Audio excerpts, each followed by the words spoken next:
एक शाम मैं कुछ लोगों के साथ बैठा था जो एक कार्यक्रम के बाद रुक गए थे।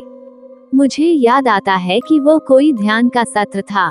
वे सब लोग मेरे इस कार्यक्रम में दूसरी या तीसरी बार आए थे और भारत के बारे में, मेरे विचारों के बारे में जानने या मेरे साथ सिर्फ कुछ वक्त बिताने के लिए बहुत उत्सुक थे। इसलिए मैंने ही उन्हें कुछ देर बातचीत करने के लिए रोक लिया था। जिस केंद्र में ये सत्र आयोजित किया गया था वह मेरे आयोजक के घर, जहां मैं रुका हुआ था, से लगा हुआ ही था, इसलिए वापस जाने की कोई जल्दी नहीं थी।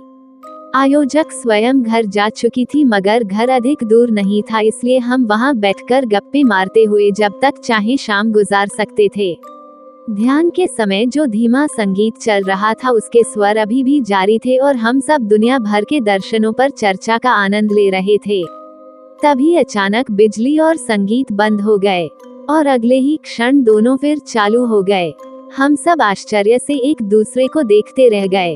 भारत में यह कोई आश्चर्य की बात नहीं होती, बिजली की कटौती वहाँ आम बात है। मगर यहाँ जर्मनी में मैंने आज तक पल भर के लिए भी बिजली जाते नहीं देखी। पूरे समय व्यवधान रहित बिजली मुहैया की जाती है। मेरे मित्रों ने कहा कि खैर कभी कोई बहुत बड़ी समस्या आने पर ऐसा हो भी सकता है, मगर अपवाद स्वरूप ही ऐसा होता है। कुछ टूट गया होगा और उसे दूसरी लाइन से जोड़ने के लिए बिजली बंद करनी पड़ी होगी। कुछ पल के लिए इस कैफियत से हम सब संतुष्ट हो गए। हम फिर बातों में मशगूल हो गए, लेकिन 2 मिनट बाद फिर वही हुआ। हम फिर एक दूसरे की तरफ ताकते हुए इंतजार करने लगे। ऐसा 3 बार हुआ तो ये सामान्य बात नहीं थी। क्या मामला है, देखने के लिए हम उठ खड़े हुए और सोचा अपने आयोजक से बात की जाए कि पहले भी कभी ऐसा हुआ है क्या। जब हम ध्यान वाले कमरे से बाहर निकले हमें सामने वाला दरवाजा बंद होने की आवाज सुनाई दी और जब मैंने खिड़की से बाहर झांक कर देखा तो एक काला साया भागता दिखाई दिया। मैंने ध्यान से देखा तो उसका चलने का ढंग वगैरह देखकर मुझे लगा मैं उस आकृति को पहचान रहा हूँ और लो, वह तो मेरी आयोजक ही लान पार करके अपने घर की तरफ जा रही थी। सामने पहुंचकर उसने दरवाजा खोला तो कमरे का प्रकाश उस पर पड़ा और मेरा शक दूर हो गया। निश्चय ही मैं अकेला नहीं था जिसने उसे खिड़की से लान में दौड़ लगाते देखा था। कमरे में अजीब सा सन्नाटा छा गया। सभी ने खिड़की के बाहर दरवाजे से फ्यूज बॉक्स तक गौर से नजर दौड़ाई। फ्यूज बॉक्स का दरवाजा जल्दबाजी में थोड़ा सा खुला रह गया था। मेहमानों से क्या कहा जाए समझ में नहीं आ रहा था, मगर हमने अपनी बातचीत को वहीं विराम दिया और आपस में गुड नाइट कहकर विदा हो गए। जब सब चले गए मैं घर आया और देखा कि मेरी आयोजक शांति से बैठकर कोई किताब पढ़ रही है।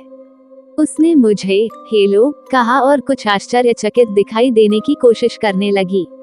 मैंने सीधे सीधे पूछा, आपने मेन स्विच से कमरे की बिजली क्यों बंद कर दी थी? उसने फिर वही झूठा आश्चर्य प्रकट करते हुए कहा, नहीं, वह मैं नहीं थी।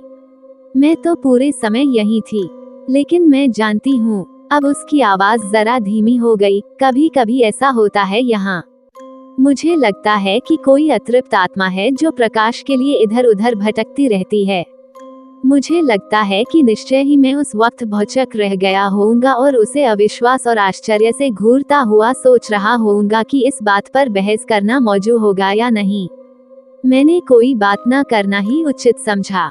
अगर वह इतना बड़ा नाटक कर सकती थी तो अब अपनी बात से पीछे हटने वाली नहीं थी। इसलिए बहस में क्यों उलझा जाए।